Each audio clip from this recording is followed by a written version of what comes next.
हरि ओम गुरुवे शरणम।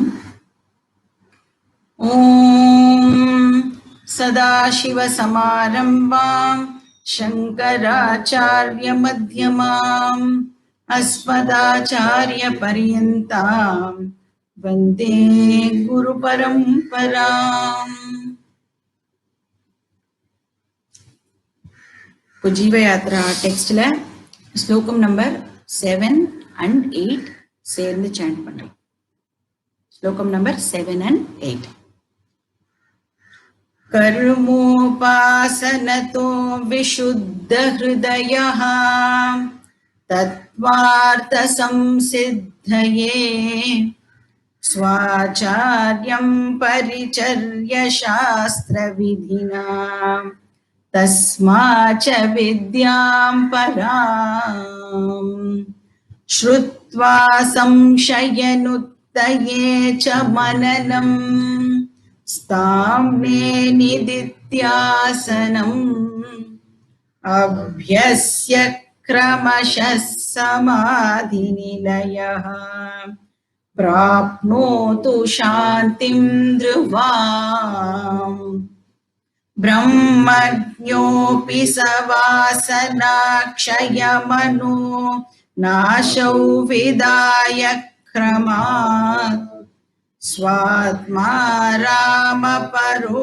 निशं सुखगणः मुक्तः स जीवन्नपि प्रारब्धे क्षपिते च देहविलये मुक्तिं विदेहाङ्गतः सच्चित् सौख्यमये युपाधिरहिते मज्जत्व पारे परे.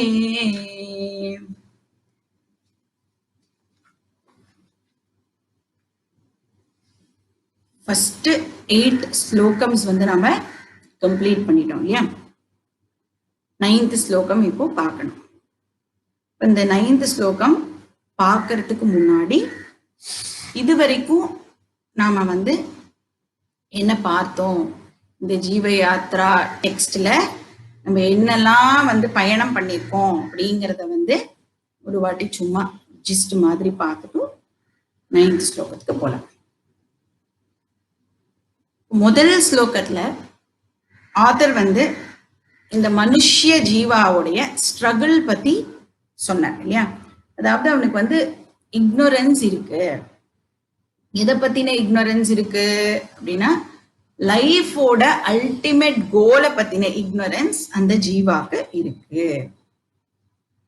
ஸோ கோல் வந்து எது அப்படின்னே தெரியலங்கிறதுனால அவனுக்கு வந்து அதை அடையக்கூடிய வழியும் வந்து அந்த ஜீவாக்கு தெரியல.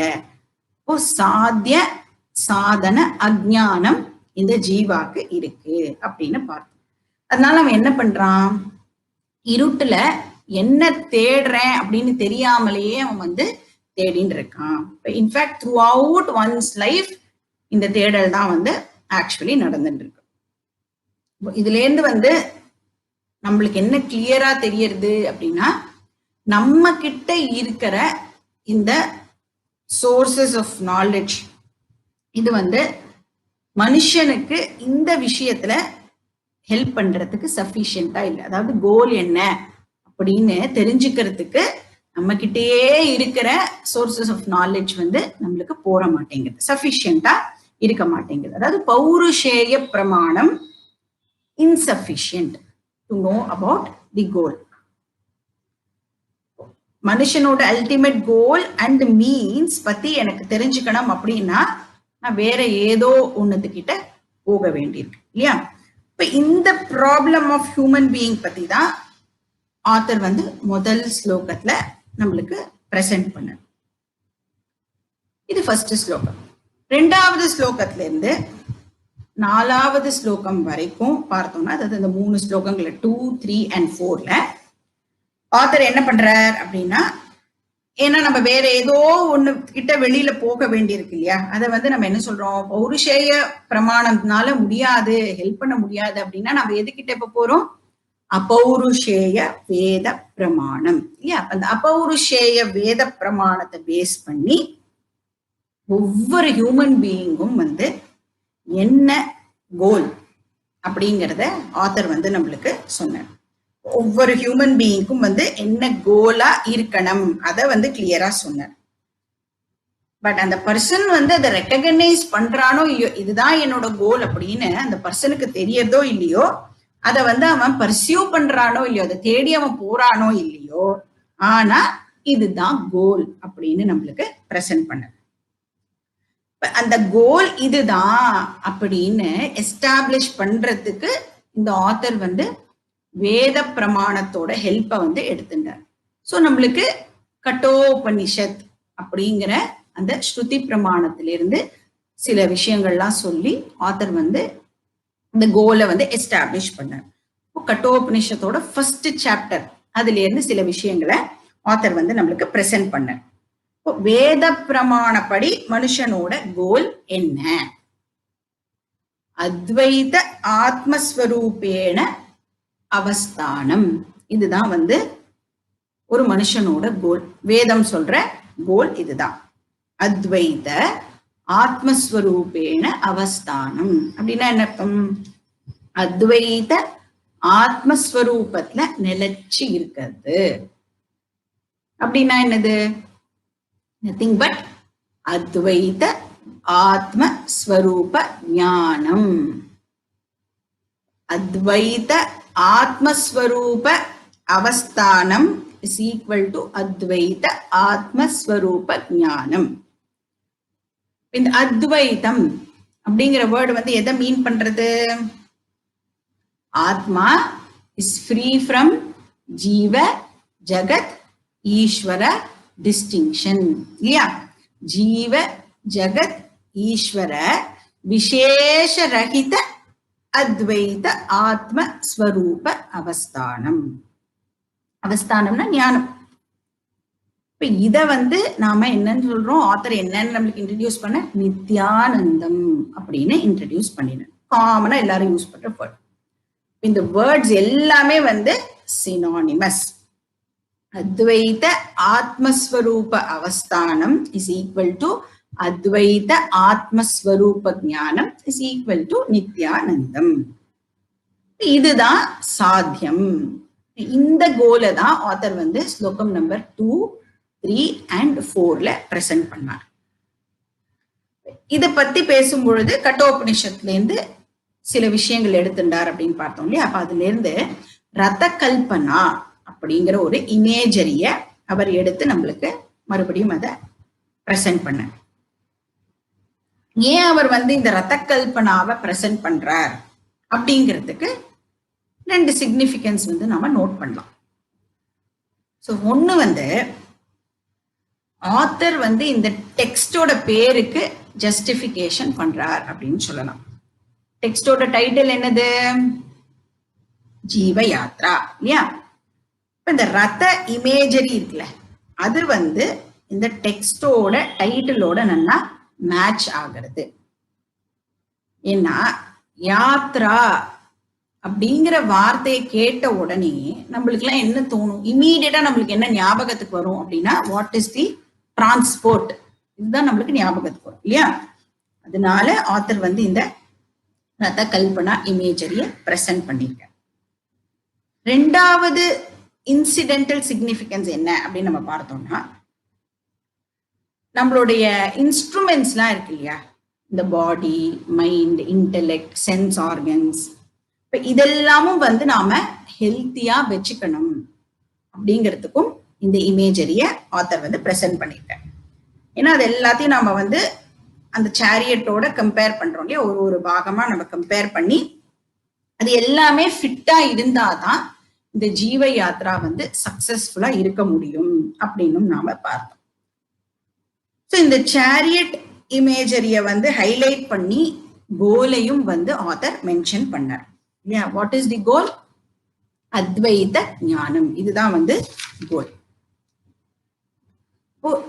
2 ஸ்லோகம் நம்பர் 2 to ஸ்லோகம் நம்பர் 4 கோல் பத்தி ஆத்தர் மென்ஷன் பண்ணினார் இல்லையா? அதுவும் வந்து வேதம் என்ன கோல் சொல்றது அப்படிங்கறத நம்மளுக்கு மென்ஷன் பண்ணினார். இந்த 4வது ஸ்லோகம் வந்து ஒரு இம்பார்ட்டன்ட் ஸ்லோகம் அப்படின்னு பார்த்தோம். அதுதான் வந்து சென்ட்ரல் டீச்சிங்கை பத்தி சொல்ற ஸ்லோகமா இருக்கு அப்படின்னு பார்த்தோம். இந்த 4வது ஸ்லோகத்துல என்ன பிரசன்ட் பண்ணப்பட்டது அப்படின்னா அத்வைத ஞான ஸ்வரூபம் வந்து பேசப்பட்டது. ஸோ அதை பத்தி நம்ம டிஸ்கஸ் பண்ணும் பொழுது 4 இம்பார்ட்டன்ட் பாயிண்ட்ஸை வந்து நாம கவர் பண்ணினோம் இல்லையா? என்ன 4 இம்பார்ட்டன்ட் பாயிண்ட்ஸ் பார்த்தோம்?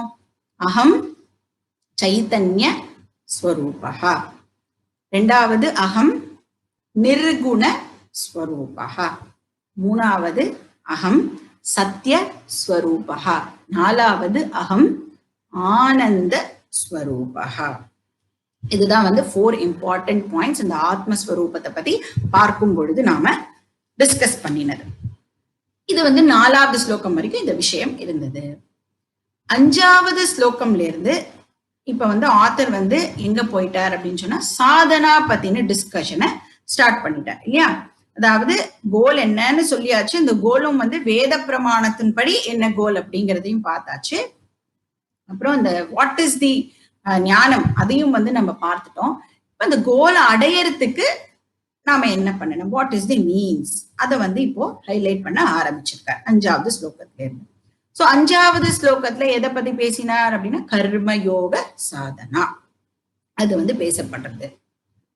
இந்த கர்மயோக சாதனா அப்படின்னு பார்க்கும் பொழுது கர்மயோகத்தோடைய 4 இம்பார்ட்டன்ட் பிரின்சிபிள்ஸ் நம்ம பார்த்தோம்.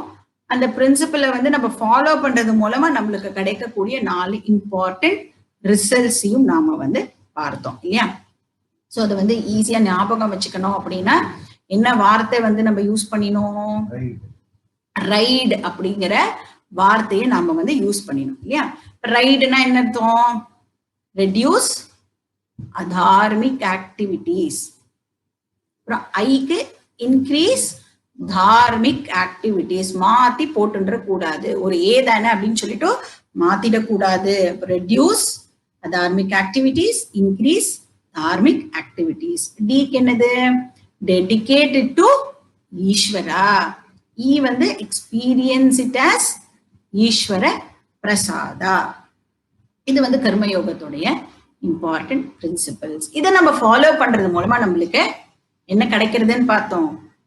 4S வந்து நம்மளுக்கு பெனிஃபிட்டா நாம பார்த்தோம் இல்லையா? அப்ப ஃபர்ஸ்ட் எஸ் வந்து சாட்டிஸ்பாக்சன், அந்த கர்மானந்தம், அந்த கர்மாவே நம்மளுக்கு ஆனந்தம் கொடுத்துடுறது அப்படின்னு பார்த்தோம். சாட்டிஸ்பாக்சன்.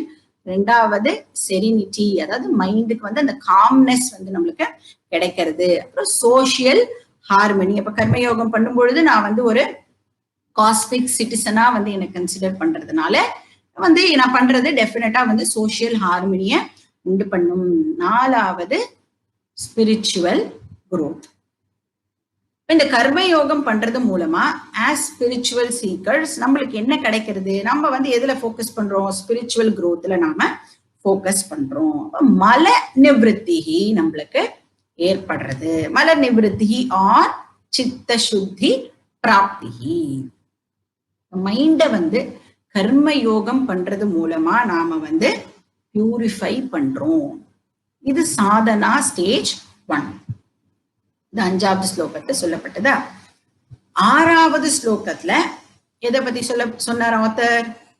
உபாசன யோக சாதனா, அதை பத்தி டிஸ்கஸ் பண்றோம்.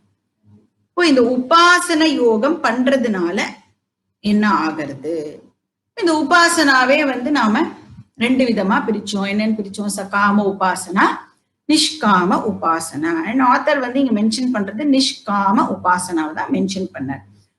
ஆஸ் வேதாந்திக் சீக்கர்ஸ் நம்ம வந்து மெடிடேஷனை வந்து இந்த மிஸ்டிக் பவர் அதெல்லாம் வந்து அடையறதுக்காக நாம யூஸ் பண்ண கூடாதோ, ஏன்னா நம்மளுக்கு அதுல இன்ட்ரெஸ்ட் இல்லை அப்படிங்கிறத நாம வந்து பார்த்தோம்.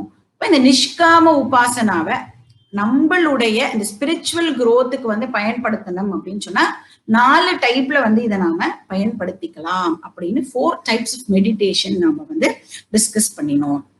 என்னது? ஃபர்ஸ்ட் டைப் என்னது?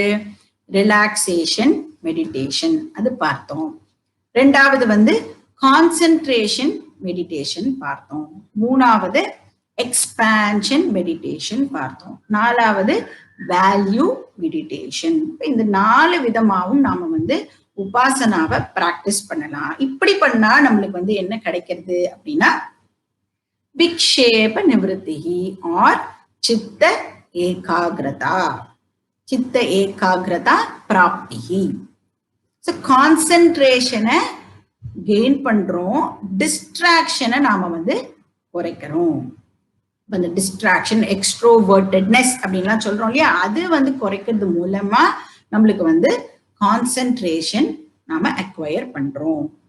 இது வந்து உபாசன யோகா. இதுதான் 6th ஸ்லோகத்துடைய கண்டென்ட்டா இருந்தது. 7வது ஸ்லோகத்துல எதை பத்தி பேசப்பட்டது? ஞான யோக சாதனா. அந்த சாதனால 3 ஸ்டேஜஸ் இருக்கு. கர்மயோக சாதனா, உபாசன யோக சாதனா, 3rd ஸ்டேஜ் ஞான யோக சாதனா. இந்த ஞான யோகமே வந்து 3 மறுபடியும் வந்து பிரியறது அப்படின்னு பார்த்தோம். இந்த ஞான யோக சாதனா எதுக்காக பண்ணப்படுறது அப்படின்னா ஆவரண நிவர்த்தி. பாசிட்டிவா சொல்லணும்னா ஞான பிராப்தி. ஞான யோகேன ஆவரண நிவர்த்தி ஆர் ஞான பிராப்தி. ஆவரண நிவர்த்தி அப்படின்னா என்ன அர்த்தம்னா இக்னோரன்ஸ ரிமூவ் பண்றது. ஞான பிராப்தினா ஞானத்தை அடையிறது. இந்த ஞான யோகத்துல 3 விதமான எக்ஸசைஸ் கொடுக்கப்பட்டிருக்கு. என்னது?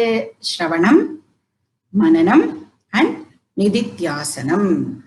அப்ப ஸ்ரவண மனன நிதித்தியாசனாத்மக ஞான யோகத்வாரா ஆவரண நிவர்த்தி பூர்வகம் ஞான பிராப்தி. ஈஸியா இருக்கே, புரியுமே. ஸ்ரவண மனன நிதித்தியாசனாத்மக ஞான யோகத்வாரா ஆவரண நிவர்த்தி பூர்வகம் ஞான பிராப்தி. இதுதான் வந்து 7வது ஸ்லோகத்துடைய கண்டென்ட். ஸ்ரவணம்னா என்னன்னு பார்த்தோம். தாத்பரிய அவதாரணம் ஸ்ரவணம்.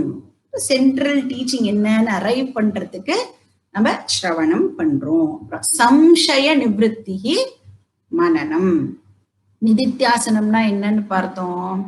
தத் சிந்தனம், தத் கதனம், அந்யோன்ய தத் பிரபோதனம், ஏதத் ஏக பரத்வம் ச பிரம்மாபியாசம் விது புதஹா. இது வந்து நிதித்தியாசனம் அப்படின்னு பார்த்தோம். இதுதான் வந்து 7வது ஸ்லோகத்துடைய கண்டென்ட்டா இருக்கு. ஸோ 2, 3, 4 ஸ்லோகங்கள்ல வந்து ஆத்தர் சாத்தியம் பத்தி டிஸ்கஸ் பண்ணார். அப்புறம் 5, 6 and 7ல வந்து சாதனா பத்தி ஆத்தர் டிஸ்கஸ் பண்றார். ரெண்டுமே வந்து வேத பிரமாண பேஸ்ட். வேத பிரமாண திருஷ்டியா சாத்தியம், வேத பிரமாண திருஷ்டியா சாதனம். 8வது ஸ்லோகத்துல ஆத்தர் வந்து எதை பத்தி டிஸ்கஸ் பண்றார் அப்படின்னா பலம் பத்தி டிஸ்கஸ் பண்றார். அதாவது இதோட பெனிஃபிட் என்ன, ஞான பிராப்தியோட பலம் என்னது? ஞான பிராப்தியோட பலம் முக்தி ஆர் லிபரேஷன், மோக்ஷம். இப்ப ஞானியோட ஆங்கிள் இருந்து இந்த முக்தி வந்து எப்படி இருக்குன்னா இன்ஸ்டன்டேனியஸ், சத்யோ முக்தி. இங்கயோ கேள்விப்பட்ட மாதிரி இருக்கோ சத்யோ முக்தி. ஞானியோட ஆங்கிள் இருந்து பார்த்தோம்னா இப்ப வந்து ஞானம் வந்ததுக்கு அப்புறமா வந்து இந்த 2 கர்மாலாம் வந்து டிஸ்ட்ராய் ஆயிடுறது, 1 மட்டும் கண்டினியூ ஆகிறது. அதாவது சஞ்சித ஆகாமி வந்து போயிடுறது, பிராரப்தம் வந்து கண்டினியூ ஆகிறது. இப்படி எல்லாம் ஞானியோட ஆங்கிள் இருந்து அதை பார்க்கவே மாட்டார் ஞானி.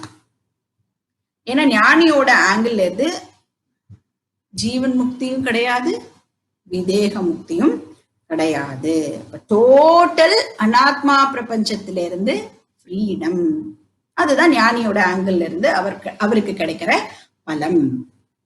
அப்ப இந்த ஃப்ரீடம் ஃப்ரம் த்ரிவித கர்மா, ஃப்ரீடம் ஃப்ரம் அகங்காரா, சத்யோ முக்தி, இதுதான் ஞானியோடைய திருஷ்டியிலிருந்து கிடைக்கிற பலன்.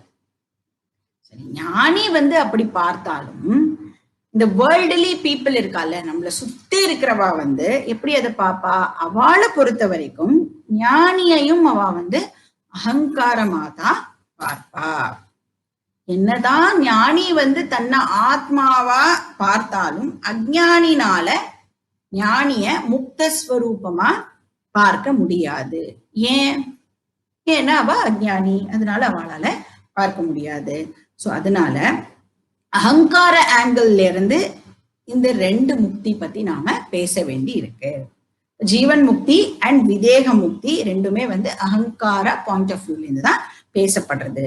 ஜீவன் முக்தி அதோட டெபினிஷன் என்ன? அதாவது அகங்காரா ஆங்கிள் இருந்து ஜீவன் முக்தியோட டெபினிஷன் என்ன?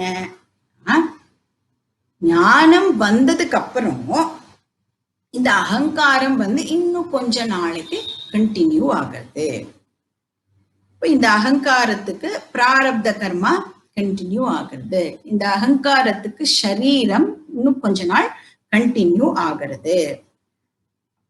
இந்த அகங்காரம் இந்த கர்மத்தினாலேயோ சரீரத்தினாலேயோ எந்த விதமான பாதிப்பும் இல்லாம இருக்கு இல்லையா? டிஸ்டர்ப் ஆகவே ஆகாது இந்த அகங்காரம். அப்ப ஞானம் அடைஞ்ச அகங்காரம், அதாவது ஒரு ஞானியோடைய அகங்காரம் லைஃபோட அப்ஸ் அண்ட் டவுன்ஸ்னால எந்த பாதிப்பும் அடையாது. அப்ப துக்கேஷ்வனு விக்னமனாக சுகேஷு விகத ஸ்பிருகா வீதராக பய குரோதா ஸ்திததி முனி உச்சியதே. இப்படி இந்த அகங்காரம் இன்ஸ்பைட் ஆஃப் கர்மா அண்ட் சரீரம் எந்த விதமான பாதிப்பும் இல்லாம சர்வைவ் ஆகிறதுக்கு பேரு ஜீவன் முக்தி. அதாவது லைஃப்ல என்ன சேலஞ்சஸ் வந்தாலும் அஃபெக்ட் ஆகாம இருக்கிறது ஜீவன் முக்தி. இந்த ஜீவன் முக்தி. விதேக முக்தினா என்ன? இதுவும் அகேன் ஒரு அஜ்ஞானியுடைய ஆங்கிள் இருந்துதான் பார்க்கப்படுறது. ஏன்னா அஜ்ஞானிக்கு ஞானி ஆத்மஸ்வரூபமா தெரியாது. இப்ப அகங்காரா ஸ்டாண்ட் பாயிண்ட்ல இருந்து விதேக முக்தினா என்ன அப்படின்னா, இந்த அகங்காராக்கு நாலேஜ் வந்துடுது அப்படின்னு சொன்னா அது டெத் டைம்ல டிராவல் பண்ணாது. நார்மலா என்ன ஆகும்? ஒரு இக்னரண்ட் அகங்காரா இருக்குன்னு வச்சுக்கோங்க, அது டெத் ஆனதுக்கு அப்புறம் நார்மலி இட் டிராவல்ஸ் இல்லையா? ஆனா ஞானம் அடைஞ்ச இந்த அகங்காரம் ஆஃப்டர் டெத் டிராவல் பண்ணாது. இப்ப அகங்காராவோட அந்த அகங்காரத்தோட டிராவல் முடிஞ்சிடுறது. இந்த அகங்காரம் என்ன ஆகுறதுன்னா சமஷ்டியோட மர்ஜ் ஆயிடுறது. இந்த ஐக்கியம் அது ஆகிறதுக்கு அதை தான் நம்ம விதேக முக்தி அப்படின்னு சொல்றோம். இப்ப ஜீவன் முக்தி விதேக முக்தி ரெண்டுமே அகங்காராவோட ஸ்டாண்ட் பாயிண்ட்ல இருந்து இப்ப வியாபகாரிக திருஷ்டியா தான் இது இருக்கு. ஞானியோட திருஷ்டியில அகங்காரமே ஃபால்சிஃபைட் இல்லையா, நெகேட்டட். எங்க இருந்து அவர் ஜீவன் முக்தி பத்தியும் விதேக முக்தி பத்தி யோசிப்பார்? So I was Brahman, I am Brahman and I will ever be Brahman. இதுதான் ஞானியோடைய விஷயம். அப்போ சத்யோ முக்தி பாரமார்த்திக திருஷ்டியா சத்யோ முக்தி இதுதான் ஞானிக்கு கிடைக்கிற பலன். ஞானியோட ஆங்கிள் இருந்து அவருக்கு இந்த ஞானத்தின் மூலமா கிடைக்கிற பலன். இது 8th ஸ்லோகத்துல பேசப்பட்டது. இப்போ சாத்தியம் topic over, Sadhana topic over, பலம் டாபிக்கும் ஓவர். அப்படின்னா என்ன அர்த்தம்? ஜீவ யாத்ரா ஓவர். இந்த டெக்ஸ்ட் நாம கன்க்ளூட் பண்ண வேண்டிய நேரம் வந்தாச்சு. அதை தான் ஆத்தரும் 9வது ஸ்லோகத்துல பண்றார். 9வது ஸ்லோகம் என்ன அப்படின்னு படிச்சுட்டு நம்ம இந்த ஸ்லோகத்துக்குள்ள போலாம். ஸ்லோகம் நம்பர் 9. இத்தம் வேதவச்சோபிரேவ நியதே இத்தம் வேதவச்சோபிரேவ நியதே மார்கே வயம் யாத்ரிகாः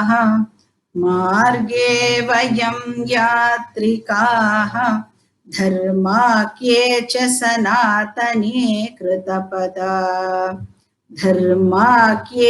सनातने कृतपदा वर्णाश्रमाचारिणः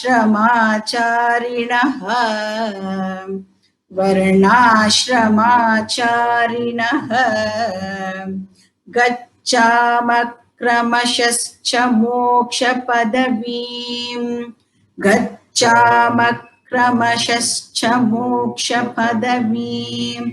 आनन्दरूपां यथा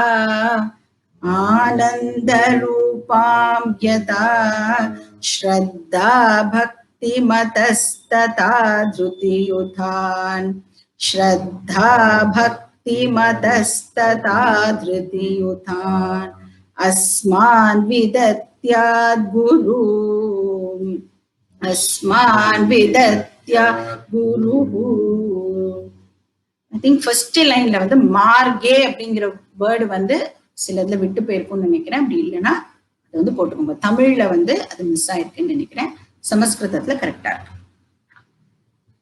இந்த கன்க்ளூடிங் ஸ்லோகத்துல டீச்சர் வந்து என்ன சொல்றாரு அப்படின்னா, நம்ம எல்லாருமே வந்து ரொம்ப ரொம்ப பாக்கியம் பண்ணினவா அப்படின்னு சொல்றாரு. we are all very fortunate people அப்படின்னு சொல்றாரு. ஏன் அப்படின்னா நம்மளுக்கு வந்து இந்த வேதம் அப்படிங்கிற கைடு கிடைச்சிருக்கு. கைடு கிடைச்சது மட்டும் இல்ல, நாம எல்லாருமே வந்து அதை யூஸ் பண்றதுக்கும் டிசைட் பண்ணிட்டோம். அதனால நம்ம எல்லாருமே வந்து ரொம்ப பாக்கியசாலிகள் அப்படின்னு சொல்றாரு. அந்த வைதீக மார்க்கத்தை ஃபாலோ பண்றதுக்கு நாம எல்லாருமே டிசைட் பண்ணிட்டோம். அதனாலதான் ஹிந்துஸ், நம்மெல்லாம் ஹிந்துஸ் இல்லையா, நம்மள வந்து வைதிகா அப்படின்னு அதனாலதான் சொல்றோம். வைதிகா அப்படின்னா யாரு வந்து வேதம் கொடுக்கிற வாழ்க்கை முறைய ஃபாலோ பண்றாளோ, வேதம் பிரிஸ்கிரைப் பண்ற லைஃப் ஸ்டைல யாரு வந்து ஃபாலோ பண்றாளோ அவளை நம்ம வைதிகா அப்படின்னு சொல்றோம். அதுதான் வைதீக மார்க்கம் ஆர் சனாதன மார்க்கம், சனாதன தர்மம். வேதவச்சோபிர் நியத மார்க, மார்கன பாத் இல்லையா. இந்த இடத்துல வந்து அது எதை குறிக்கிறது அப்படின்னா லைஃப் ஸ்டைல அது வந்து இண்டிகேட் பண்றது. இப்ப இந்த பாத்தை நாம எப்படி அமைச்சுக்கிறோம், நம்மளோட லைஃப் ஸ்டைல நாம எப்படி அமைச்சுக்கிறோம் அப்படின்னா வேத வச்சோபிர், வேதத்துல சொல்லப்பட்டிருக்கிற மாதிரி, வேத வாக்கியத்துல கொடுத்திருக்கிற மாதிரி, வேத பிரமாணத்துல என்ன சொல்லப்படுறதோ அந்த மாதிரியான லைஃப் ஸ்டைல தான் நாம வந்து அமைச்சுக்கிறோம். இதுக்குதான் இன்னொரு பேர் சனாதன தர்மஹா. தர்மம் அப்படிங்கிறது வந்து இந்த இடத்துல ஒரு டெக்னிக்கல் வேர்டு. டெக்னிக்கல் வேர்டுனா கான்டெக்சுவல் மீனிங் உண்டு, ஸ்பெஷல் மீனிங் உண்டு. இப்ப தர்மஹ அப்படின்னா என்ன அர்த்தம்னா Vedic teaching or Vedic instruction அப்படின்னு அர்த்தம். இப்ப வேதத்துல கொடுக்கப்படுற டீச்சிங், வேதத்துல கொடுக்கப்பட்டிருக்கிற இன்ஸ்ட்ரக்ஷன், அதுக்கு பேரு தர்மஹா. ஜைமினி முனி வந்து பூர்வ மீமாம்சத்துல தர்மா அப்படிங்கிறதுக்கு வந்து டெபினிஷன் கொடுத்திருக்காங்க. என்ன அப்படின்னா சோதனா லக்ஷணா அர்த்ததா தர்மஹா. அர்த்ததகான இன்ஸ்ட்ரக்ஷன் அப்படின்னு அர்த்தம். சோதனானா வைதீக வாக்கியம், லக்ஷணம்னா பிரமாணம். இப்ப வைதீக பிரமாணத்தினால கொடுக்கப்படுற இன்ஸ்ட்ரக்ஷனுக்கு பேரு தர்மஹா. வேதம் வந்து நம்ம எப்படி கன்சிடர் பண்றோம் அப்படின்னா பகவானுடைய பிராணனா நம்ம வந்து வேதத்தை கன்சிடர் பண்றோம் இல்லையா. இப்ப ஈஸ்வரா வந்து எப்போல இருந்து இருக்கார் அப்படின்னா ஈஸ்வரா போல இருந்தோ இருக்கார் இல்லையா. அப்போ ஈஸ்வரா அனாதி அப்படின்னு சொல்றோம். அப்படின்னா வேதமும் வந்து அவரோட எப்பவுமே சேர்ந்து இருக்கிறதுனால வேதமும் அனாதி. இப்ப எந்த மனுஷனும் வந்து இந்த வேதத்தை நம்மளுக்கு கிரியேட் பண்ணி கொடுக்கல, இன்வென்ட் பண்ணி இந்த வேதத்தை கொடுக்கல. மனுஷனால வேதத்தை அப்படி கொடுக்கவும் முடியாது. இப்போ சிருஷ்டிக்கு முன்னாடியும் இந்த வேதம் வந்து ஈஸ்வரால எப்படி இருந்தது அப்படின்னா பொட்டென்சியல் ஃபார்ம்ல இருந்தது. அப்படின்னா என்ன அர்த்தம், அவ்வியக்த ரூபத்துல அன்மேனிஃபெஸ்டட் ஃபார்ம்ல சிருஷ்டிக்கு முன்னாடியும் இந்த வேதமானது இருந்தது. இப்போ சிருஷ்டி வந்ததுக்கு அப்புறம், அதாவது கிரியேஷன்ல என்ன ஆகுறது, இந்த வேதமும் வந்து வியக்த ரூபத்துல நம்மளுக்கு இப்போ எப்படி அவைலபிளா இருக்கோ அந்த மாதிரி அவைலபிளா இருக்கு. அப்ப ஈஸ்வரா எட்டர்னல்னா வேதமும் எட்டர்னல். அதனால வைதீக தர்மாவும் எட்டர்னல். வைதீக தர்மாக்கு நாம வந்து ஒரு ஸ்பெஷல் அட்ஜெக்டிவ் கொடுக்கிறோம், அதுதான் சனாதன தர்மா. சனாதனே தர்மாக்கே வேதவச்சோபிர் நியதே மார்கே கிருதபதா.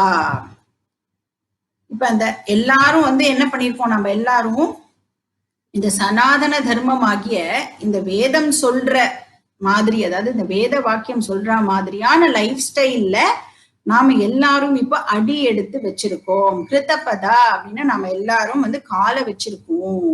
அந்த ஜேர்னிய வந்து ஸ்டார்ட் பண்றதுக்காக நாம எல்லாரும் வந்து we have set foot அப்படின்னு ஆத்தர் வந்து இந்த இடத்துல சொல்றாரு. இந்த பாதையில நாம வந்து நம்மளோட ஜேர்னிய ஆரம்பிக்கிறதுக்கு முதல் படி எடுத்து வச்சிருப்போம். கிருத்தபதா வயம் யாத்ரிகா அப்படின்னா என்ன, நம்ம எல்லாரும் சேர்ந்து இந்த ஜேர்னிய வந்து பண்ண போறோம். இந்த வைதீக மார்க்கத்துல பயணப்படுறதுக்கு நாம எல்லாரும் வந்து தயாரா இருக்கோம். வேதிக் ஜேர்னியுடைய டெஸ்டினேஷன் என்னது, அதை மறந்து போயிடக்கூடாது. என்னது நம்மளோட டெஸ்டினேஷன்? நித்ய ஆனந்தா. ஒன்ஸ் இந்த வைதீக மார்க்கத்தை வந்து அக்செப்ட் பண்ணியாச்சு அப்படின்னு சொன்னா நாம வந்து, அதாவது ஆஸ் அன் இண்டிவிஜுவல் ஒரு பர்சனும் வந்து 2 விதமான டெசிக்னேஷனை எடுத்துக்க வேண்டியதா இருக்கு ஒருத்தரும். ஒண்ணு வந்து நம்ம ஸ்பிரிச்சுவல் லெவலை பேஸ் பண்ணி ஒரு டெசிக்னேஷனை நாம எடுத்துக்கிறோம். இன்னொன்னு நம்மளுடைய ஆக்குபேஷனை பேஸ் பண்ணி ஒரு டெசிக்னேஷனை நாம எடுத்துக்கிறோம். ஆக்குபேஷனை பேஸ் பண்ணி எடுத்துக்கிற டெசிக்னேஷனை வேதம் வந்து வர்ணஹா அப்படின்னு சொல்றது. அதே ஸ்பிரிச்சுவல் லெவலை பேஸ் பண்ணி நாம எடுத்துக்கிற டெசிக்னேஷனை வேதம் வந்து ஆசிரமம் அப்படின்னு சொல்றது. ஆசிரமஹா. வர்ணம் அப்படிங்கிறது வந்து என்னது, நம்மளுடைய சோசியல் ரெஸ்பான்சிபிலிட்டியை இண்டிகேட் பண்றது. அதாவது நாம சொசைட்டிக்கு கான்ட்ரிபியூட் பண்றதை இண்டிகேட் பண்றது வந்து வர்ணஹா. இந்த வர்ணம் வந்து 4 கிளாசிஃபை பண்ணப்பட்டிருக்கு.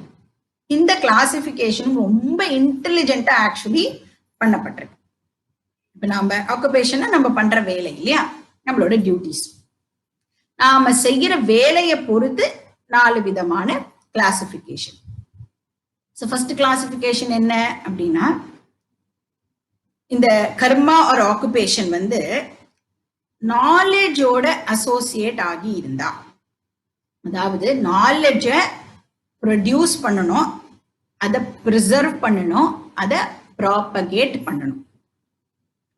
அந்த மாதிரியான கர்மா இருந்தது அப்படின்னு சொன்னா அதை வந்து நம்ம என்ன சொல்றோம், பிராமண கர்மஹா அப்படின்னு சொல்றோம்.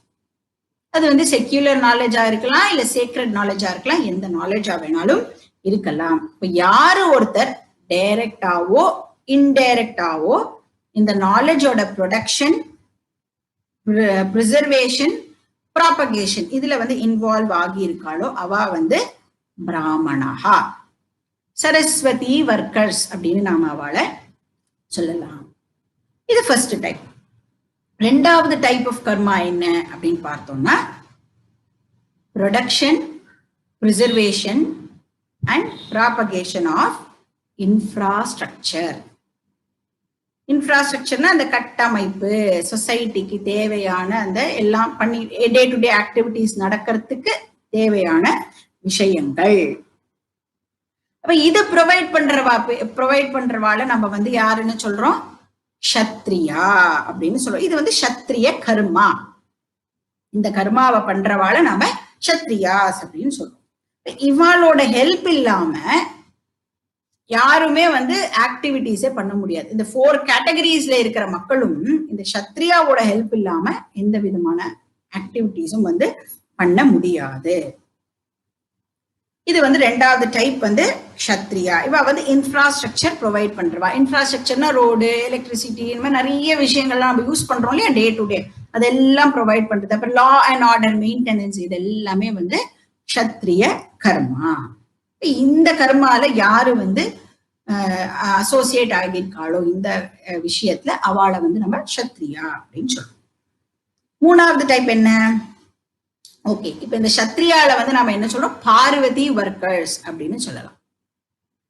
இப்ப நாலேஜோட அசோசியேட் ஆகி இருக்கிறவா சரஸ்வதி ஒர்க்கர்ஸ். இப்ப இந்த இன்ஃப்ராஸ்ட்ரக்சரோட அசோசியேட் ஆகி இருக்கிறவால பார்வதி ஒர்க்கர்ஸ் அப்படின்னு சொல்றோம்.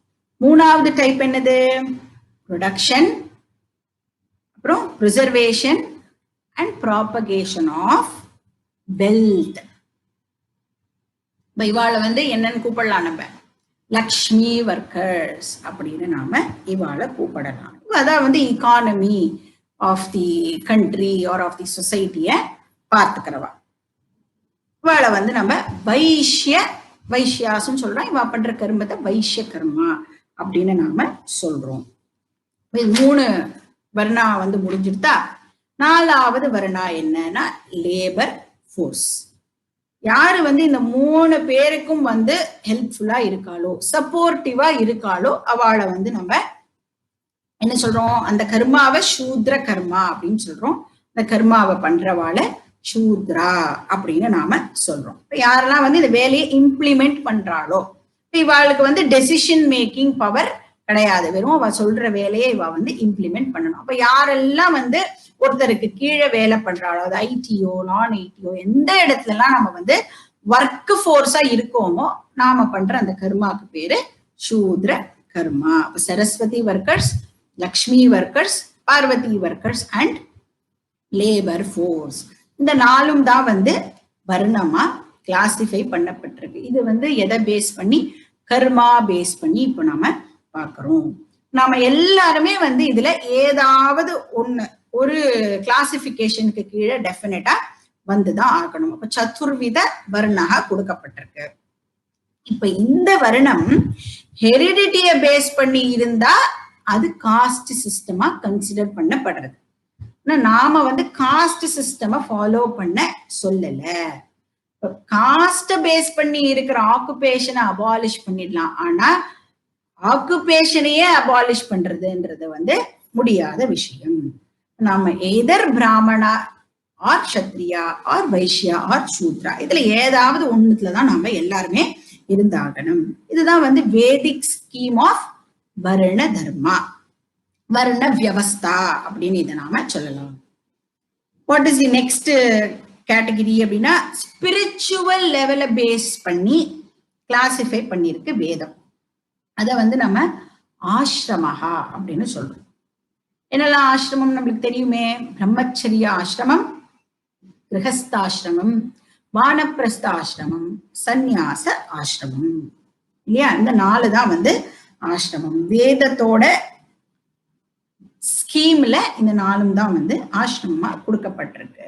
இந்த பிரம்மச்சரிய ஆசிரமம் இதுல வந்து ஒரு பர்சன் வந்து என்ன பண்றான் அப்படின்னா, இந்த வேதிக் ஸ்கீம் இருக்குல்ல, இந்த வேதிக் லைஃப் ஸ்டைல் இதெல்லாம் கொடுக்கப்பட்டிருக்கு, இது எல்லாத்தையும் வந்து இந்த பிரம்மச்சரிய ஸ்டேஜ்ல ஒரு பர்சன் வந்து அண்டர்ஸ்டாண்ட் பண்ணிக்கிறான். இப்ப நாம எல்லாருமே வந்து எஜுகேஷனை வந்து முடிச்சுட்டு வந்திருக்கோம் இல்லையா? இப்ப இந்த எஜுகேஷன்ல நம்மளுக்கு வந்து நம்மளுடைய கரிக்குலம்ல வேதம் ஒரு பார்ட்டா இருந்ததா அப்படின்னு கேட்டா, அப்படின்னா என்னன்னு கூட நம்ம பாதி பேருக்கு வந்து தெரிஞ்சிருக்காது. மேபி ஹிஸ்டரியில வந்து 4 வேதாஸ் இருந்தது, 4 வேதா என்ன அப்படிங்கிற அளவுக்கு தான் நம்மளுக்கு வந்து தெரிஞ்சிருக்கும். இந்த வேதத்தை வந்து நம்மளுடைய கரிக்குலம்ல இன்க்ளூட் பண்ணாத காரணத்தினால என்ன ஆயிடுறது அப்படின்னா, பாக்கி எல்லா ஸ்கில் நாலேஜ் எல்லாமே நம்மளுக்கு கிடைச்சிருக்கும். எல்லாருமே வந்து ஃபர்ஸ்ட் கிளாஸா இருப்போம். ஆனா என்ன தெரியாது அப்படின்னா, what is the goal of this life, அது வந்து யாருக்குமே வந்து தெரியல. சப்போஸ் இந்த வேதத்தை வந்து நம்மளுடைய எஜுகேஷன் சிஸ்டம்ல இன்க்ளூட் பண்ணியிருந்தா அப்படின்னு சொன்னா, அந்த ஸ்கில் நாலேஜ் அக்வயர் பண்றதோட சேர்த்து நம்மளுக்கு வந்து இந்த கோல் பத்தியும் தெரிஞ்சிருக்கும், மீன்ஸ் பத்தியும் நம்மளுக்கு டெஃபினட்டா தெரிஞ்சிருக்கும். அப்ப அந்த சாத்திய சாதன ஞானம் வந்து நம்மளுக்கு டெஃபினட்டா இருந்திருக்கும். இந்த பிரம்மச்சரிய ஆசிரமத்துல வந்து இததான் கத்துக்கிறான். இது வந்து லேர்னிங் ஸ்டேஜ். என்ன வாழ்க்கைனா என்ன, வாழ்க்கையோட பர்பஸ் என்ன அப்படிங்கிற விஷயத்தெல்லாம் வந்து இந்த பிரம்மச்சரிய ஆசிரமத்துல ஒரு பர்சன் வந்து தெரிஞ்சுக்கிறான். அப்போ சாத்தியம் அண்ட் சாதனம். சாத்தியம் வந்து மோட்சம் அப்படிங்கிறதும் தெரியறது, சாதனம் வந்து கர்மயோகம் பிளஸ் உபாசனா யோகம் பிளஸ் ஞான யோகம் அப்படிங்கிறதும் வந்து இந்த பிரம்மச்சரிய ஆசிரமத்திலேயே நம்மளுக்கு தெரிஞ்சிடுறது. இப்போ பிரம்மச்சரிய ஆசிரமத்துல வந்து லேர்னிங் லெவல்ல நாம இருக்கோம். வேதம் கொடுக்கிற இந்த ஸ்கீமை பத்தி தெரிஞ்சுக்கிற லெவல் வந்து பிரம்மச்சரிய ஆசிரமம். நெக்ஸ்ட் ஆசிரமம் என்னது? கிரகஸ்தாசிரமம். இப்ப கிரகஸ்தாசிரமம் அப்படிங்கிறது வந்து கர்மயோக பிரதான ஆசிரமம் அப்படின்னு சொல்லப்படுறது. ஏன்னா கிரகஸ்தாளுக்கு மட்டும்தான் பஞ்சமகா யஜ்யம் பண்றதுக்கு ரிசோர்சஸ் அவைலபிளா இருக்கும், வசதி இருக்கும். அவளுக்கு தான் இந்த பஞ்சமகா யஜ்யம் பண்றதுக்கு. வேற எந்த ஆசிரம பீப்புள்னாலையும் பஞ்சமகா யஜ்ஞம் பண்ண முடியாது. கர்மயோக பிரதான ஆசிரமம் வந்து கிரகஸ்தாசிரமம். வாட் இஸ் வானப்பிரஸ்த ஆசிரமம்? உபாசனா யோக பிரதான ஆசிரமம் வந்து வானப்பிரஸ்தா ஆசிரமம். இப்போ கிரகஸ்தாசிரமத்துல என்ன பண்ணிருப்போம்? பயங்கரமா வெளியில எல்லாம் சுத்தி கர்மா எல்லாம் பண்ணி மைண்ட வந்து அப்படியே ஒரு எக்ஸ்ட்ரோவர்டட் மைண்டா இப்ப அது இருக்கும் இல்லையா, அந்த மைண்டை ரெகுலேட் பண்றதுக்காக இந்த எக்ஸ்ட்ரோவர்ட் கர்மாஸ் எல்லாம் டிராஸ்டிக்கா குறைச்சிண்டு லைஃப வந்து உபாசனா பிரதானமா ஆக்கிக்கிறது பேரு வானப்பிரஸ்த ஆசிரமம். தபஸ்ரத்தே ஏ யுபவசந்த்யரண்யே சாந்தா வித்வாம்சோ பைக்ஷச்சரியம் சரந்தஹ சூரியத்வாரேண தே விரஜா பிரயாந்தி யதாமிருத ச புருஷோ ஹவ்யயாத்மா. இத வந்து நாம எங்கேயோ கேட்டிருக்கோம். எங்க கேட்டிருக்கோம் அப்படின்னா முண்டக்க உபனிஷத்துல பரீட்சலோகானுக்கு ஜஸ்ட் முன்னாடி மந்திரம் இது. அது வந்து வானப்பிரஸ்த ஆசிரமத்தை பத்தி சொல்ற மந்திரம்.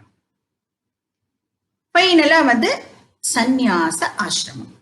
இது எப்படி அப்படின்னா ஞான யோக பிரதான ஆசிரமம். இதுல வந்து பேசிக் கர்மாஸ் வந்து ரீடைன் பண்ணப்பட்டிருக்கும்.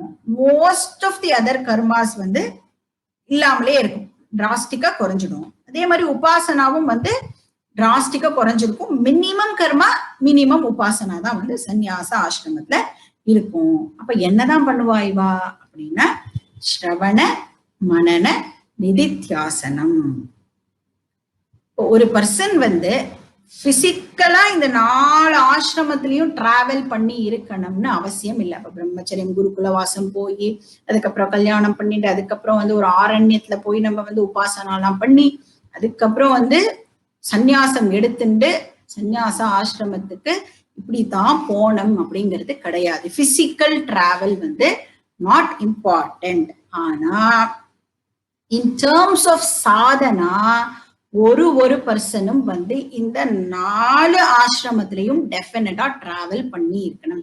4 ஆசிரமும் வந்து மேண்டேட்ரி. எதுல சாதனா லெவல்ல பார்க்கும் பொழுது இது 4மே வந்து ஒருத்தரும் வந்து கண்டிப்பா பிராக்டிஸ் பண்ணி இருக்கணும். கர்ம பிரதான லைஃப், உபாசனா பிரதான லைஃப், ஞான பிரதான லைஃப், இது 3த்தையுமே நம்ம வந்து டெஃபினட்டா ஃபாலோ பண்ணிருக்கணும். இப்படி நம்ம கேட்கும் பொழுது உடனே வந்து ஒரு பர்சன் வந்து அப்படியே நான் வந்து கர்மயோகத்தை கண்டினியூ பண்ணி ஃபுல் லைஃப் நான் வந்து கர்மயோகா பிராக்டிஸ் பண்ணுவேன், அப்புறம் ஒரு நாளைக்கு கர்மத்தை டோட்டலா விட்டுட்டு அதுக்கப்புறம் நான் வந்து உபாசனா யோகா பிராக்டிஸ் பண்ணி அதை விட்டுட்டு அதுக்கப்புறம் நான் வந்து ஞான யோகம் பிராக்டிஸ் பண்ணுவேன் அப்படின்னு சொன்னா அது நடக்காத விஷயம். அந்த மாதிரி நம்மள யாருமே பண்ண சொல்லல. இப்போ ஒரு கர்மயோகி வேதாந்தம் கிளாஸ் தாராளமா அட்டென்ட் பண்ணலாம். வேதாந்த எக்ஸ்போஷரும் இருக்கும். ஆனா பிரிடாமினண்டா அவ வந்து கர்மால இருப்பா.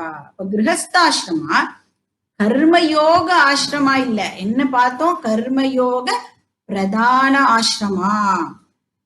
கிரகஸ்தாசிரமாளுக்கும் கிரகஸ்தாசிரமத்துல இருக்கிறவாளுக்கும் வந்து உபாசனாவும் உண்டு, ஞானமும் உண்டு. இப்ப நம்ம கிளாஸ் எல்லாம் கேட்கிறோமே, இதெல்லாம் என்னது இல்லையா? அப்ப கான்சென்ட்ரேட்டட் ஞான யோகம் இப்ப நம்மளுக்கு நடந்துட்டு இருக்கு. எல்லாரும் கிரகஸ்தாசிரமத்துல இருந்துட்டு தானே இதெல்லாம் பண்ணிட்டு இருக்கோம். அப்போ கிரகஸ்தாசிரமம் அப்படிங்கிறது வந்து கர்மயோக பிரதான ஆசிரமம் தான். அதே மாதிரி வானப்பிரஸ்த ஆசிரமத்திலையும் வந்து கர்மத்தை எல்லாம் டிராப் பண்ணிட்டு ஞானத்தை எல்லாம் டிராப் பண்ணிட்டு வெறும்னா நான் உபாசனால மட்டும்தான் கான்சென்ட்ரேட் பண்ணுவேன் அப்படி எங்கேயுமே வந்து சொல்லப்படலை. ஒவ்வொரு ஆசிரமத்திலையும் வந்து கர்மாவும் இருக்கு, உபாசனாவும் இருக்கு, ஞானமும் இருக்கு. எந்த ப்ரொபோர்ஷன்ல இருக்கு அங்கதான் வந்து டிஃபரன்ஸ் இருக்கு. இப்போ உபாசன யோக பிரதான லைஃப் வந்து வானப்பிரஸ்த ஆசிரமம். சோ அதை பேஸ் பண்ணி ஒருத்தர் வந்து பிரம்மச்சாரியா இருக்கலாம், கிரகஸ்தாளா இருக்கலாம், வானப்பிரஸ்தாளா இருக்கலாம், இல்லைன்னா சந்நியாசியாவும் இருக்கலாம். இப்போ ஒருத்தருக்கும் வந்து நாம் பண்ற வேலையை பொறுத்து, அதாவது ஆக்குபேஷனை பொறுத்து ஒரு டெசிக்னேஷன் இருக்கு. அதே மாதிரி அவளுடைய சாதனா லெவலை பொறுத்தும் ஒரு டெசிக்னேஷன் ஆனது கொடுக்கப்பட்டிருக்கு. ஸோ இந்த 2 டெசிக்னேஷனும் எனக்கு இருக்கும் பொழுது நான் வந்து யார் ஆகிறேன் அப்படின்னா வர்ணாசிரமச்சாரி. இந்த ஒரு வார்த்தை இருக்குல்ல, அதுக்குதான் இவ்வளவு எக்ஸ்பிளனேஷன் வந்து இங்க கொடுக்கப்பட்டது. இதுதான் இங்க ஆத்தர் மென்ஷன் பண்றாரு. வருணாசிரம சாரினகா, நாம எல்லாரும் ஏதாவது ஒரு வருணத்தையும் ஏதாவது ஒரு ஆசிரமத்தையும் டெஃபினட்டா சேர்ந்தவாளாதான் இருக்கும். யாத்ரிகா, யாத்ரிகான டிராவலர்ஸ். இந்த ஜேர்னிய வந்து நாம கண்டினியூ பண்ணலாம். அப்போ வேதம் சொல்லியிருக்கிற இந்த வருணாசிரம தர்ம முறைப்படி நம்மளோட லைஃப் ஸ்டைல அமைச்சுண்டு நாம எல்லாரும் சேர்ந்து இந்த ஜீவ யாத்ரா அப்படிங்கிற டிராவலை கண்டினியூ பண்ணலாம் அப்படின்னு ஆத்தர் வந்து சொல்றாரு. இந்த ஜேர்னி சக்சஸ்ஃபுல்லா முடியறதுக்கு டெஃபினட்டா நாம எஃபர்ட் போடணும், ஒர்க் பண்ணணும், பிரயத்தனம் அவசியம். ஆனா பிரயத்தனம் மட்டும் இருந்தா போராது இல்லையா? அது கூட நம்மளுக்கு என்னையும் தேவைப்படுறது, ஈஸ்வராவோட பிளெஸ்ஸிங்ஸும் நம்மளுக்கு தேவைப்படுறது, குருவோட பிளெஸ்ஸிங்கும் வந்து நம்மளுக்கு தேவை. நம்மளுக்கு ஈஸ்வராவோட கிரேஸ் கிடைக்கட்டும் அப்படின்னு ஆத்தர் வந்து இங்க சொல்றாரு. குருஹு அப்படின்னு ஒரு வார்த்தை போட்டிருக்காரு இல்லையா? குருஹு அப்படின்னு சொல்லும் பொழுது அதுல ஆப்வியஸா வந்து ஈஸ்வராவும் இன்க்ளூடட். ஏன்னா ஒரு ஸ்பிரிச்சுவல் சீக்கருக்கு குருவும் ஈஸ்வராவும் வேற வேற இல்ல. கிளாஸ் ஆரம்பிக்கிறதுக்கு முன்னாடி என்ன சொன்னோம்? குரு பிரம்மா, குரு விஷ்ணுகு, குரு தேவோ மகேஸ்வரகா அப்படின்னு சொல்றோம் இல்லையா? அதனால இந்த ஜேர்னி நல்லபடியா அமையறதுக்கு நம்மளுக்கு ஈஸ்வராவோட பிளெஸிங்ஸும் குருவோட பிளெஸிங்ஸும் இருக்கட்டும். அப்ப குரு என்ன பண்ணணும் அப்படின்னா பிளஸ் பண்ணட்டும் அப்படிங்கிற. அஸ்மான் திருதியுதா விதத்யா, நம்மளுக்கு வந்து அந்த கான்பிடன்ஸையும் வில் பவரையும் இந்த குரு வந்து கொடுக்கட்டும், ஈஸ்வரா வந்து கொடுக்கட்டும். திருதினா வில் பவர் அப்படின்னு அர்த்தம். இந்த கான்பிடன்ஸ் நம்மளுக்குள்ள இந்த குருவானவர் இன்ஜெக்ட் பண்ணட்டும். இந்த யாத்ரா வந்து என்னால பண்ண முடியுமா அப்படின்னு சப்போஸ் டவுட் இருக்கிறவாளுக்கு அந்த குரு வந்து கான்பிடன்ஸை கொடுக்கட்டும். அது மட்டும் இல்ல, அந்த பகவான் நம்மளுக்கு ஸ்ரத்தையும் பக்தியையும் வந்து அருளட்டும். அது மூலமா, அந்த ஸ்ரத்தை இருக்கிறது மூலமா நான் வந்து என்ன பண்ணுவேன், இந்த சாஸ்திர பிரமாணத்தை என்னுடைய 6th சென்ஸ் ஆர்கனா நானு பயன்படுத்துவேன். சோ அந்த ஸ்ரத்தையும் பக்தியும் வந்து ஈஸ்வரா எனக்கு கொடுக்கட்டும். அப்ப சாஸ்திரத்தை வந்து நான் ஒரு இண்டிபெண்டன்ட் பிரமாணமா அப்பதான் கன்சிடர் பண்ணுவேன். சாஸ்திரத்தை நான் வந்து செல்ஃப் வேலிட் அப்படின்னு அப்பதான் என்னால பார்க்க முடியும் இல்லையா? அப்ப அந்த சாஸ்திரத்தை நான் வந்து பக்தியோடையும் ஸ்ரத்தையோடையும் அப்ரோச் பண்ணணும். அதுக்கு இந்த குரு வந்து எனக்கு பிளஸ் பண்ணட்டும், குருவோட கிரேஸ் எனக்கு தேவை. இப்ப அதனாலதான் ஜென்ரலா சொல்லுவா, வேத புஸ்தகத்தெல்லாம் வந்து தரையில வச்சு படிக்க கூடாது அப்படின்னு சொல்லுவா. நிறைய ஆசிரமத்துல வந்து வேத புஸ்தகத்தை தரையில வச்சா டிஸ்ரெஸ்பெக்ட் பண்றோம் அப்படின்னு கன்சிடர் பண்ணுவா. அதனால ஒரு துணி போட்டோ இல்ல ஏதாவது ஒரு டேபிள் மேலேயோ வச்சு, அதனாலதான் நம்ம வந்து வேத புஸ்தகத்துல அப்படிதான் வச்சு படிக்கணும். ஆனா நாம இப்ப என்ன பண்றோம், ஒரு டெஸ்க் வந்து ஒரு கால் ஆடுற மாதிரி இருந்தா முதல்ல எடுத்து போய் வேத புஸ்தகத்தை தான் அடியில வச்சு அதை சப்போர்ட் கொடுப்போம் இல்லையா? So reverential attitude is very very important. அதை வந்து நாம டெவலப் பண்ணிக்கணும். அந்த பாவனா இருக்கு இல்லையா, அதை வந்து நாம டெவலப் பண்ணிக்கணும். அப்ப ஸ்ரத்தா அண்ட் பக்தி சாஸ்திரத்து மேல நம்மளுக்கு இருக்கணும், ஸ்ரத்தா அண்ட் பக்தி ஈஸ்வரா மேல நம்மளுக்கு இருக்கணும், அண்ட் ஸ்ரத்தா அண்ட் பக்தி குரு மேலையும் நம்மளுக்கு இருக்கணும். இத வந்து அந்த ஈஸ்வராவும் குருவும் தான் வந்து இதுக்கு நம்மள பிளஸ் பண்ணணும்.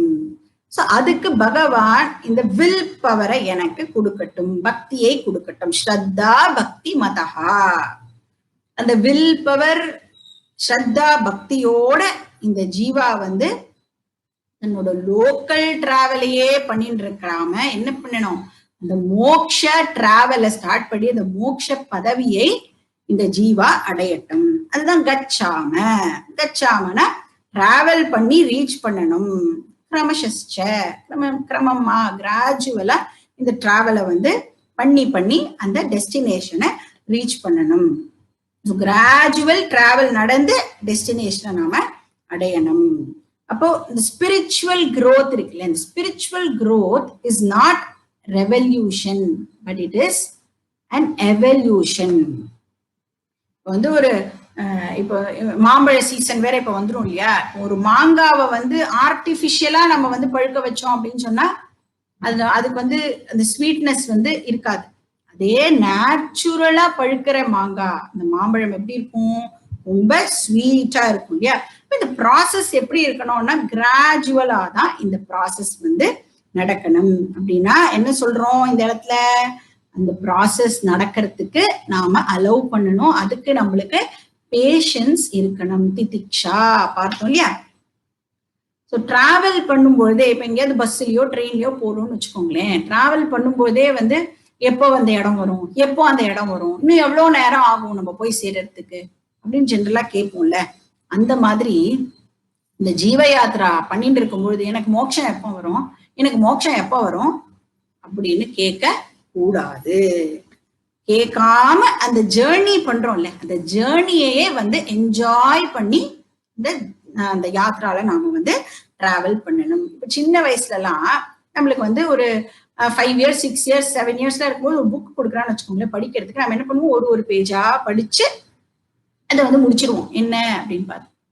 இதே கொஞ்சம் ஒரு காலேஜ் போறோம், ஒரு 12th standard அந்த மாதிரி படிக்கும்போது ஒரு புக்கை கொடுத்தா ஃபர்ஸ்ட் என்ன பண்ணுவோம் அப்படின்னா கடைசி பக்கத்தை தான் திருப்பி பார்ப்போம்.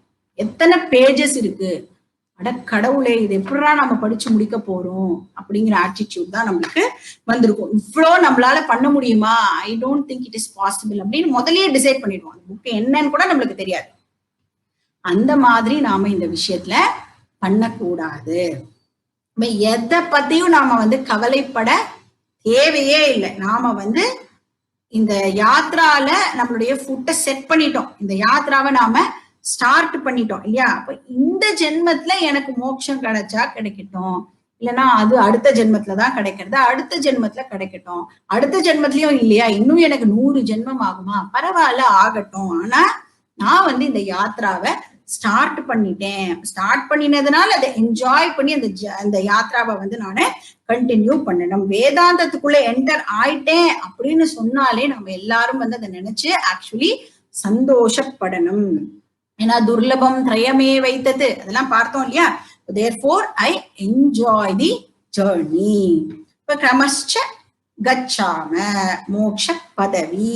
இப்ப ஜேர்னியை என்ஜாய் பண்ணி என்ன பண்றோம், மோக்ஷா டெஸ்டினேஷனை நாம வந்து ரீச் பண்றோம். என்ன மோட்சம் அது? ஃபர்ஸ்ட் ஸ்லோகத்துல சொன்னதை இந்த இடத்துல ஆத்தர் வந்து மறுபடியும் ஞாபகப்படுத்துறார். நித்யானந்த சுகம் அப்படின்னு சொன்னார் இல்லையா? இங்க வந்து அத ஆனந்த ரூபாம் மோக்ஷ பதவி, அந்த நித்யானந்த பலம் அதுதான் வந்து நம்மளோட டெஸ்டினேஷன். அது வந்து ஸ்வரூப ஆனந்தா. இங்க வந்து இந்த ஆனந்த ரூபம் வந்து நம்ம எக்ஸ்பீரியன்ஷியல் ஆனந்தாவை பத்தி பேசல, அந்த வந்து போகக்கூடிய ஆனந்தத்தை நாம இங்க அதை பத்தி பேசல. ஆனா என்னுடைய ஸ்வரூப ஆனந்தத்தை வந்து இங்க நாம ரெஃபர் பண்றோம். அந்த ஸ்வரூப ஆனந்த டெஸ்டினேஷனை நாம ரீச் பண்ணணும். ஏன்னா எக்ஸ்பீரியன்ஸ் பண்றது டெஃபினட்டா நித்தியமா இருக்க முடியாது. அதனால நித்திய ஆனந்தம் இஸ் மை ஓன் ஸ்வரூப ஆனந்தா. அத வந்து என்னோடது, அது நான் அப்படின்னு நான் வந்து கிளைம் பண்ணிக்கிறேன். ஸோ எல்லாரும் வந்து டிராவல் பண்ணி இது ஜீவ யாத்ரா அப்படிங்கிற ஜேர்னியை மேற்கொண்டு பிரம்மனை அடையலாம். ஜீவாத்மா பரமாத்மா ஐக்கியம் வந்து இந்த இடத்துல ஆத்தர் வந்து நம்மளுக்கு சொல்றாரு. அப்போ பகவானோட கிரேஸோடவும் நம்ம பிரயத்தனத்தோடவும் நாம எல்லாரும் வந்து இந்த ஜீவ யாத்ராவை சக்சஸ்ஃபுல் யாத்ராவா ஆக்குவோம். இந்த 9வது ஸ்லோகத்தோட இந்த ஜீவ யாத்ராங்கிற டெக்ஸ்ட், அதாவது ஞானானந்த பாரதி சுவாமிகள் எழுதின இந்த ஜீவ யாத்ரா அப்படிங்கிற டெக்ஸ்ட் வந்து கன்க்ளூட் ஆகுது. நாமளும் வந்து இதோட இந்த டெக்ஸ்ட வந்து கன்க்ளூட் பண்ணலாம். ஓம் பூர்ணமதః பூர்ணமிதம் பூர்ணாத் பூர்ணமுதச்யதே பூர்ணஸ்ய பூர்ணமாதாய பூர்ணமேவாவசிஷ்யதே. ஓம் சாந்தி சாந்தி சாந்தி. ஹரிஹி ஓம். ஸ்ரீ குருப்யோ நமஹ. ஹரிஹி ஓம்.